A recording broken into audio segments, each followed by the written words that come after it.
Let me hit you with a sentence that sounds dramatic, but is 100% real. If you don't have a Roth IRA, you could be voluntarily handing the IRS hundreds of thousands or even millions of dollars over your lifetime. Not because you did anything wrong, not because you're bad with money, but because you're missing one of the simplest, most powerful wealth tools available to normal people. And here's the scariest part.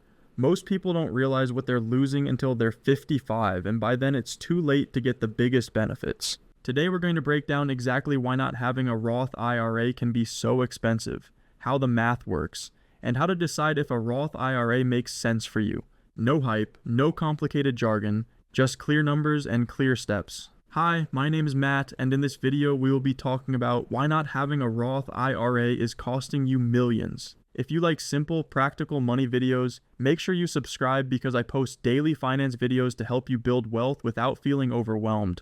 Alright, let's get into it. A Roth IRA is a retirement account with one insanely powerful feature. You pay taxes on the money before it goes in, and then your money grows and comes out tax-free later as long as you follow the rules. So if you invest money today and it grows for decades, the growth can come out with zero taxes in retirement. And that is a big deal because most people are going to do the majority of their wealth building through investing over time, not through some lucky one-time windfall. Compare that to a traditional retirement account, like a traditional IRA or a pre-tax 401k, where you often get a tax break now, but you pay taxes later when you withdraw. So the basic trade-off is this. Traditional accounts give you a tax break now and taxes later. Roth accounts give you taxes now and tax-free later. Now that may not sound like it's worth getting excited about yet because people hear pay taxes now and they instantly think, why would I want to do that? So let's talk about the real reason this matters. When people hear costing you millions, they think it's clickbait, but it's not about one deposit. It's about a lifetime of deposits and what happens when the growth becomes a huge number. Let's walk through a simple example. Let's say you invest $6,000 per year into a Roth IRA from age 25 to 65. That's 40 years. That's $6,000 a year, which is $500 a month. Now let's assume you earn an average of 8% per year in the market over the long run. Over 40 years, $6,000 per year at 8% grows to roughly $1.7 million. Now here's the key. In a Roth IRA, that $1.7 million can be tax-free in retirement. But if that same $1.7 million is sitting in a taxable brokerage account or in a system where you pay taxes on the gains later, you could easily lose a massive portion to taxes. Even if you only paid, say, 15% effective tax on gains, and for many people it's higher depending on the rules and your income, 15% of $1.7 million is about $255,000. That's $250,000. And that's with a conservative tax estimate and a simple example. Now let's scale it up slightly because this is where the millions part becomes very realistic. Imagine two people who are married and each person is maxing a Roth IRA each year for decades. Now you're looking at roughly double the contributions. Same time frame, same growth rate, roughly double the outcome. So that can become around $3.4 million. And if taxes would have eaten even 15% of that growth in another setup, that's around $510,000. $500,000. And remember, that's still assuming a relatively low effective tax rate on gains. Taxes can change. Your income can change, and even your state taxes can matter depending on where you live. Now let's add one more factor that makes the millions claim real. What if taxes are higher later? A Roth IRA protects you from future tax increases because the withdrawals are tax-free. So if taxes go up over the next few decades, which is absolutely possible, the Roth becomes even more valuable. And if you become a high earner later in life, the difference can be enormous because you might be in a higher bracket than you expected when you're withdrawing. So when people say Roth IRAs can save you millions, they're talking about decades of compounding, scaling across a couple, avoiding taxes on massive growth, and avoiding future tax risk. That's the big picture. Now let's get even more concrete because the Roth advantage isn't only about what happens at the end, it's also about what happens during the growth period. Compounding is like a snowball rolling downhill, but taxes are like someone taking handfuls of snow off the snowball every year, slowing down how big it can get.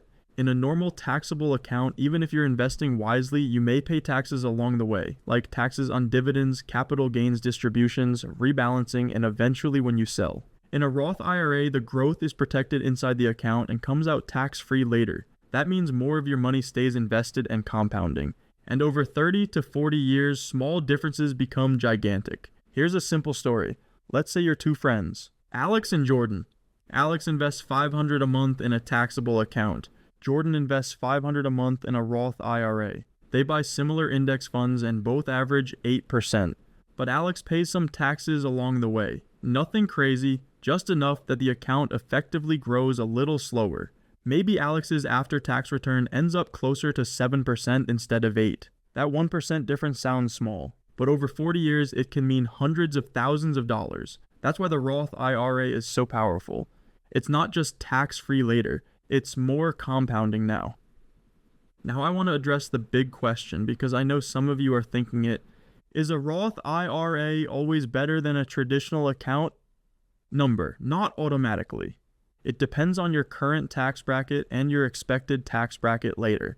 Here's the simple rule of thumb. If you think your taxes will be higher later, Roth tends to win. If you think your taxes will be lower later, traditional may win. But real life is messy, and here's what most people don't account for.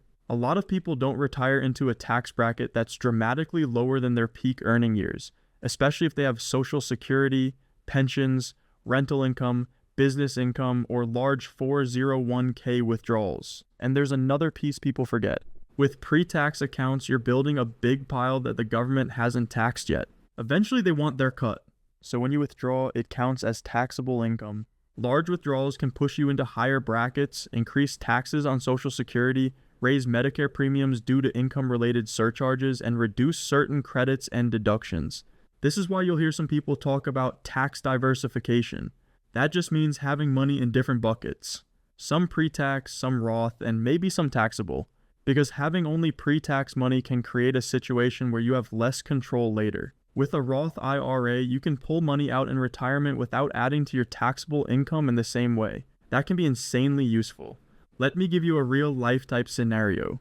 Imagine someone retires and their basic living expenses are covered, but then their roof needs to be replaced, or they want to buy a car, or they want to help a family member, or they want to take a big trip. If all their money is in pre-tax accounts, to get that extra cash, they might need to take a larger withdrawal, which increases their taxable income, which can create a bigger tax bill and sometimes even knock them into higher Medicare premiums. But if they have a Roth IRA, they can cover that big one-time expense with Roth withdrawals and potentially avoid a tax spike. That's why I like to think of a Roth IRA as future flexibility. It's not just a retirement account. It's an account that gives you options later. Now let's talk about why most people don't have one, because the reasons are almost always the same. Number one, they think it's complicated. They hear IRA and imagine paperwork, confusing investment choices, or making mistakes. In reality, opening a Roth IRA can be as simple as opening a bank account online. Number two, they think they need a lot of money. You don't. You can start with $50 or $100, whatever you can do. Number three, they assume their 401k is enough. A 401k is great, especially with a match. But a Roth IRA gives you more control, more flexibility, and often more investment options. And depending on the plan you have at work, a Roth IRA can also be cheaper because some workplace plans have higher fees or limited fund choices. Number four, they procrastinate. This is the biggest one. People assume they'll do it later because retirement feels far away. But time is the entire game. Missing your 20s and 30s is when you lose the most compounding. And that brings me to what I consider the biggest $1 million mistake. Starting late. If you invest $6,000 per year for 40 years at 8%, you can end up around $1.7 million. But if you wait 10 years and start at 35, now you only have 30 years. $6,000 per year for 30 years at 8% is roughly $680,000 to $700,000. Same annual investment, same rate of return. Just started 10 years later, that's about a $1 million difference. That's why the phrase costing you millions is real for many people. Because the main cost isn't just taxes, it's the combination of taxes and lost time. And if you're married and both delay, that lost million can become lost 2 million pretty quickly. Now I want to make this feel even more real. So let's do another example with more normal numbers. Because not everyone can put in $500 a month right away. Let's say you start with only $200 a month, that's $2,400 a year, and you do that for 10 years. Then you get a few raises, you get more stable, you get more confident, and you bump it up to $400 a month. Then later you bump it up again. This is how it works in real life. Most people don't max anything at 25. They ramp up over time, and that's fine because the point is not perfection. The point is starting. Even $200 a month can turn into something huge if you stick with it for decades. And here's another underrated thing about the Roth IRA. Your contributions, meaning the money you actually put in, can be withdrawn at any time without taxes or penalties in many cases, because you already paid taxes on that money. Now, I'm not telling you to treat your Roth IRA like a checking account. You want to leave it alone to compound, but it can reduce the mental barrier for people who feel like they're locking up money forever. It's part of why the Roth IRA is so beginner friendly. Now, another question I get a lot is, what if I make too much money for a Roth IRA? First, income limits exist and they can change over time, so you always want to check the current rules. Second, even if you are above the limit, there are strategies people use, like a backdoor Roth, where you contribute to a traditional IRA and then convert it. That process has rules, and it can get tricky depending on whether you already have money in traditional IRAs because of something called the pro rata rule. So I'm not going to give a step-by-step on that in this video. But the key point is this: being above the income limit does not always mean the Roth is off the table. It just means you might need a different route. Now let's talk about the part that actually makes or breaks people. Because opening the account is easy. The real challenge is consistently funding it and investing it in a smart way. So here are the biggest Roth IRA mistakes I see. Mistake number 1, not investing the money. People open the account, put money in, and it sits in cash. That is a silent disaster.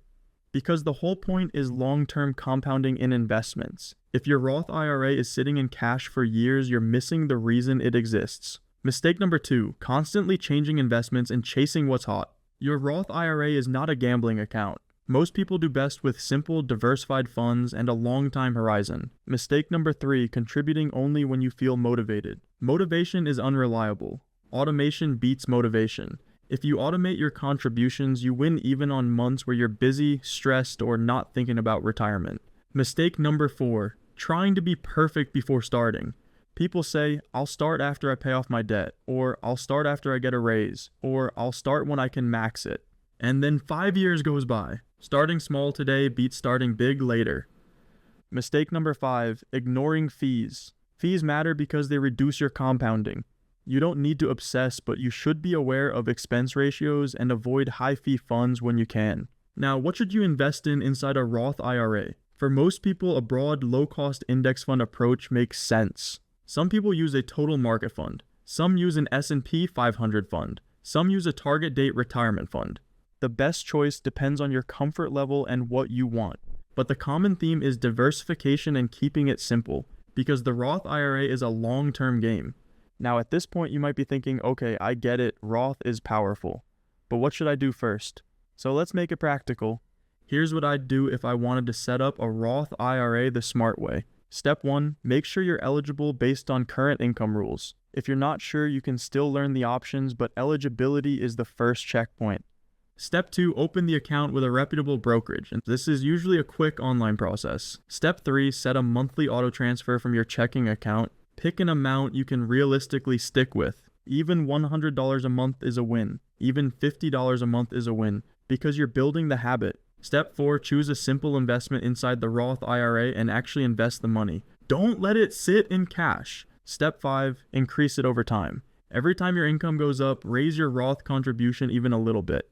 $25 or $50 more per month adds up fast. This is how you build a monster account without feeling it. Now let's do a quick reality check because I want you to understand that you don't need to be a financial genius for any of this. The Roth IRA is not about being the smartest investor.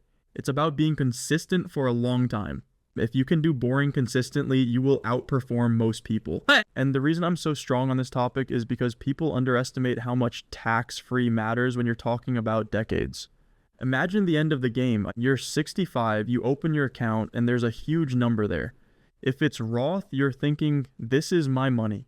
If it's pre-tax, part of you is thinking, okay, how much of this is actually mine after taxes? That mental difference is huge. And if you want to leave money to heirs someday, Roth accounts can also be powerful because the tax treatment can be more favorable than leaving someone a big pre-tax account that creates taxable income for them later. Again, details depend on rules and individual situations, but the core idea stands: Roth money is clean money. So here's the real takeaway.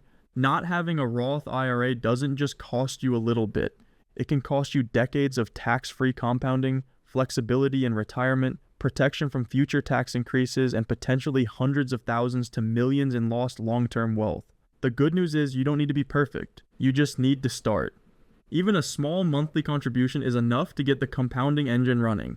So here's your simple action step after this video. If you don't have a Roth IRA, set a goal to open one this week. And if you already have one but you're not contributing, set a small automatic contribution today, even if it's $50 a month. Because the difference between I'll do it someday and it's automated is the difference between staying broke and building real wealth. If you want, comment the word Roth and I'll make a follow-up video showing a super simple portfolio setup inside a Roth IRA, plus how to think about Roth versus traditional based on your income and your goals. And again, subscribe if you want daily videos that make money easier. Thanks for watching and I'll see you in the next one.